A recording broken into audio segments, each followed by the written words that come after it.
Good morning everyone, welcome back to my channel অপনারা blog. আমার কাছের এবং দূরের সকল বন্ধুরা আশা করি ভালো আছো, যে যেখান থেকে ভিডিওটি দেখছো। আর আমরাও বেশ ভালো আছি। আর সকাল সকাল চলে এলাম তোমাদের সঙ্গে কথা বলতে। আর জানো তো, তোমাদের সঙ্গে কথা বলতে আমার তো বেশ ভালো লাগে। যেহেতু আমি একা থাকি আর তোমাদের সঙ্গে কথা বলি, মনে হয় আমি অনেক মানুষের সঙ্গে কথা বলছি। আর আমি না মানুষের সঙ্গে কথা বলতে একটু বেশিই পছন্দ করি, বেশিই ভালো লাগে আর কি। তো যাই হোক, সকালে চলে এলাম রান্নাঘরে, ঘুম থেকে উঠে ফ্রেশ হয়ে নিলাম, ছেলেকে ওইদিকে ঘুম থেকে ডেকে তুললাম। হাজব্যান্ড ছেলেকে রেডি করছে, আর এইদিকে আমি বাবুর জন্য টিফিন করছি। আর ছেলেকে টিফিনে দেবো আলু ভাজা। আর জানো তো, বাচ্চারা ওই আলু ভাজা খেতে প্রচুর ভালোবাসে। আমাকে বলে, মাম্মা রোজ আমাকে আলু ভাজা দাও।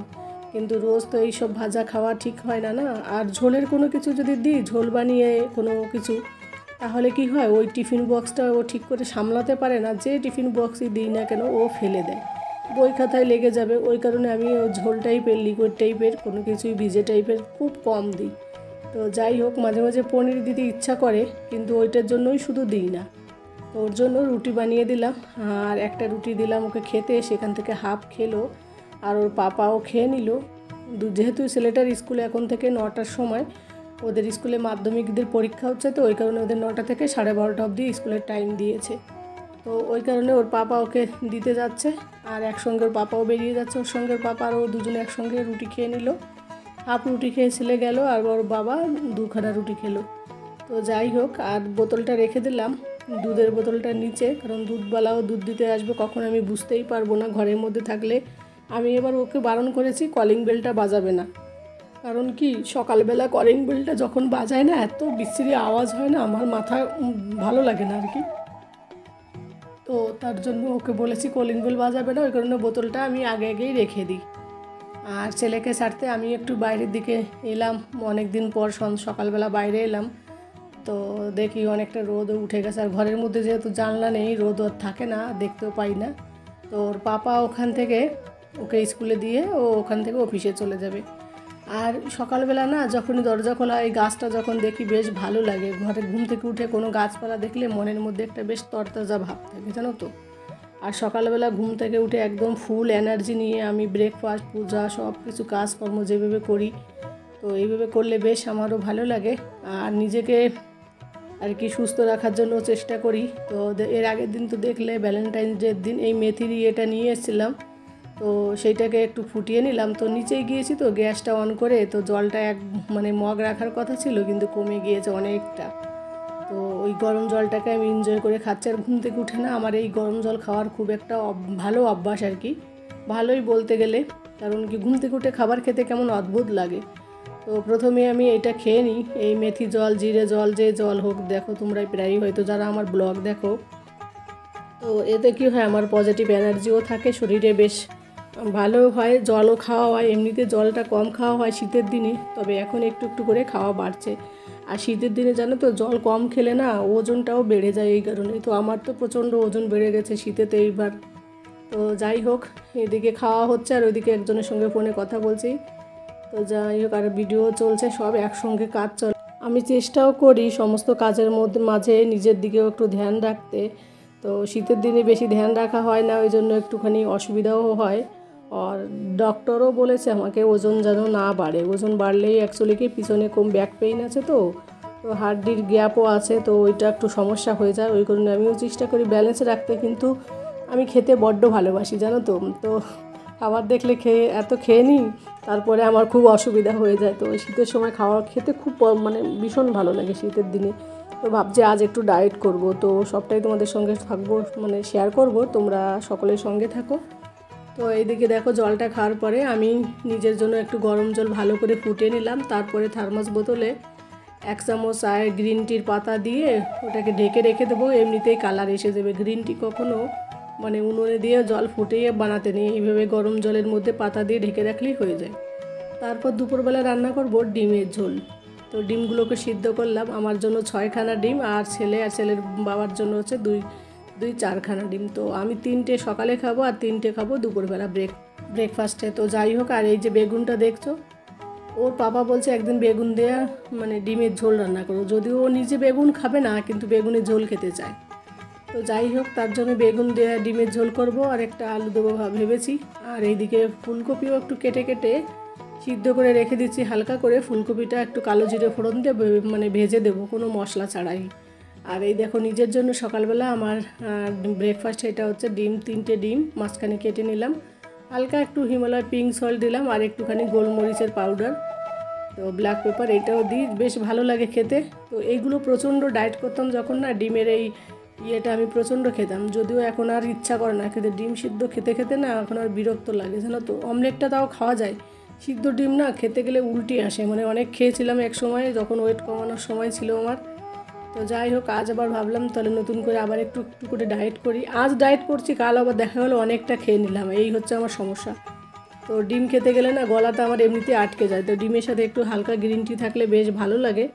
তো তার জন্য ডিমের সঙ্গে দেখো গ্রিন টি নিয়ে নিলাম। গ্রিন টির কালারটাও দেখো চলে এসছে, বেশি সময় লাগেনি, মানে জলটা গরম হতে হতে ডিমটা সিদ্ধ হতে হতে গ্রিন টির কালারও চলে এসছে। আর ওইদিকে ফুলকপিটাও একটু জলটা ঝরিয়ে দিলাম আর নিজেও এখান থেকে খেয়ে নিলাম। এখানেও আমি খাওয়া দাওয়া করছি আর ফোনে কথা বলছি। অ্যাকচুয়ালি ফোনে কথা বলার কারোর সঙ্গে আমার সময়ই হয় না। তারপরে আবার ছেলের পরীক্ষা, ছেলে আসার আগে 12:30টার মধ্যে সমস্ত রান্না বান্না কমপ্লিট করে রেখে দেবো। ও আসার সঙ্গে সঙ্গে ওকে আবার চান করিয়ে, নিজে চান করে ওকে খাইয়ে ওকে নিয়ে আবার পড়াতে বসতে হবে। আবার একটুখানি ওকে 1 ঘন্টা ঘুম পাড়াতে হবে। আবার বিকেলবেলা 1 ঘন্টা বাইরে যাব, ছেলেকে নিয়ে একটু খেলা করবে, তো সবটা আমাকেই নিতে হয়। তো এইদিকে রান্না শুরু করে দিয়েছি আর এইদিকে দেখো ওয়াশিং মেশিনও চালিয়েছি, কারণ জামা কাপড়ের আগের দিন তো তোমাদের সঙ্গে শেয়ার করলাম অনেকগুলো জামা কাপড় নোংরা আছে, তো ভাবছি এইগুলো একটু ধুয়ে দিই, কারণ একসঙ্গে অনেক জমা হয়ে গেলেও ছাদে গিয়ে মেলতেও একটু অসুবিধা হয়। তো ওই জন্য মেশিন চালিয়ে দিয়ে আমি রান্নাও তুলে দিয়েছি। এদিকে সব কাজ একসঙ্গে, আজ কিছু কিছু সোয়েটারও দিয়ে দিলাম, যেহেতু ঠান্ডাটা আস্তে আস্তে কম হয়ে যাচ্ছে, কিছু কিছু সোয়েটারও ভিতরে রেখে দেবো, একসঙ্গে চাপ হবে না। আর এইদিকে দেখো কালো জিরে ফোড়ন দিয়ে ফুলকপিটাও ভেজে নেব হালকা করে, মানে সেই মশলা কোনো কিছুই দেবো না, সিম্পলভাবে এরকম ভাজা করব। আমার ছেলেটা আবার এইটা এমনিই খাবে চামচে করে, ওই কারণে। আর এদিকে দেখো বড় বড় করে বেগুন কেটেছি, বেগুনটাকে সুন্দর করে ভেজে তারপর ডিম ঝোলের মধ্যে দেব। সিম্পলভাবেই আমার রান্নাবান্না সব কিছুই হয়। তো আমার হাজব্যান্ড বলেছিল কিছুই লাগবে না, একটা আইটেম করো। আমি প্রায় একটা আইটেমই রান্না করি, কিন্তু আজ ইচ্ছে হলো একটুখানি ফুলকপিটা নষ্ট হয়ে যাচ্ছে, ওইটাও একটু ভেজে নিই। আর বেগুনগুলোকে দেখো লাল লাল করে সুন্দর করে ভেজে নিয়েছি, এইটাকে ঝোলের মধ্যে দেবো, মানে জলটা যখন ফুটবে না আমার আর একটু আগে, নাহলে বেগুনটা বেশি নরম হয়ে যাবে। তো এই দেখো ডিমটাও ভেজে তারপর বেগুন আলু ডিমের ঝোল রান্না করেছি। আর এইদিকে আজকের মেনু হচ্ছে দুপুরবেলা আর হচ্ছে ফুলকপি। তারপরে ঘরটাকে একটু মুছে নেব, কারণ ছেলেটা চলে আসবে একটুখানি পরেই। তো বাইরেটাও পরিষ্কার করে নিলাম, বাইরে ভিতরে সবটা পরিষ্কার করে ঘরে, মানে ঘর পরিষ্কার করার পরেই ও চলে আসবে। আমি একটুখানি বসতে বসতে গির্জারও চালিয়ে দিয়েছি। ও আসলে বেশি সময় ওকে আর বসতে দিই না, কারণ কি ও আসলে এবার মানে টিভি দেখতে শুরু করলে আর উঠতে চাইবে না। আর এই দেখো তারপরে ফিরে এলাম দুপুরবেলা তোমাদের সঙ্গে। হাজব্যান্ড না মানে অফিসের ওখানটায় বাইরে গিয়েছিলো একটু, ওখান থেকে আসার পথে রাস্তায় ও কুল পেয়েছে, তো ওই কুলগুলো নিয়ে এসে, নারকেল কুল খুব মিষ্টি লাগে জানো তো, খেতে দারুণ লাগলো। তো 3 কিলো নিয়ে এসেছে, তো আমি বললাম আরে একবারে সবগুলো নিয়ে এলে হতো। ও বলছে দূর, যদি খারাপ হতো তখন আমাকেই বকতে।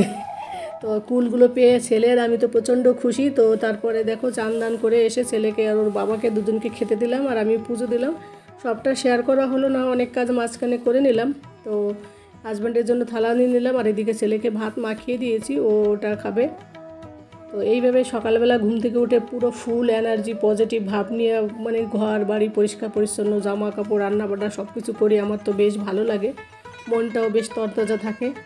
তারপরে আমি নিজেও ডিম যে 3টে রেখেছিলাম, ওই 3টে ডিম খেয়ে ছাদে গেলাম। ছাদে এই দেখো আমার এই মানে মটরশুঁটির যে ইয়েগুলো খোসাগুলো, ওইটা রোদে দিলাম। আর সকালবেলা ছাদে আর আসা হয়নি, তার জন্য ওটা রোদে দেওয়া হয়নি। আর এইদিকে কুলগুলো রোদে দিয়েছি আজ দুপুরে। আর এই যে স্নেক প্ল্যান্টগুলো না ঘরে অনেক দিন ধরে রয়েছে, প্রায় 1 মাস হয়েছে। তো ভাবলাম এদেরকে একটু উপরে নিয়ে যাই, নিয়ে এদেরকে একটু জল দিয়ে ধুয়ে দিই ভালো করে। উপরে ধুলোবালি থাকে না অনেক সময়, তো জল দিয়ে ধুয়ে একটু গাছগুলোকে একটু জল দিয়ে একটু রোদ দিই। যতই স্নেক প্ল্যান্ট মানে ঘরের মধ্যে থাকুক না কেন, তবু একটু রোদে নেওয়া আমার মনে হয় রোদে দেওয়া উচিত। তো যাই হোক বন্ধুরা, এতক্ষণ ধরে যারা আমার সাথে আছো তাদেরকে অনেক অনেক ধন্যবাদ। আর নতুন বন্ধুরা, ভিডিওটি যদি প্রথমবার দেখো, আমার এই ভিডিওটির কোথাও কোনো অংশ তোমাদের যদি ভালো লাগে, তাহলে একটা মিষ্টি বন্ধু হয়ে আমার পাশে তোমরা থেকে যেও। আর পাশে থাকা বেল আইকনটি প্রেস করে দিও, তাহলে আমি যে ভিডিওগুলো দেবো সেগুলো সবার আগে তোমাদের কাছে পৌঁছে যাবে। আর সকলে যে যেখান থেকে ভিডিওটি দেখছো, দেশে দেশের বাইরে সবার সুস্থ কামনা করে ভিডিওটা আর বেশি বড় করব না। সকলে ভালো থাকো, সুস্থ থাকো, সাবধানে থাকো।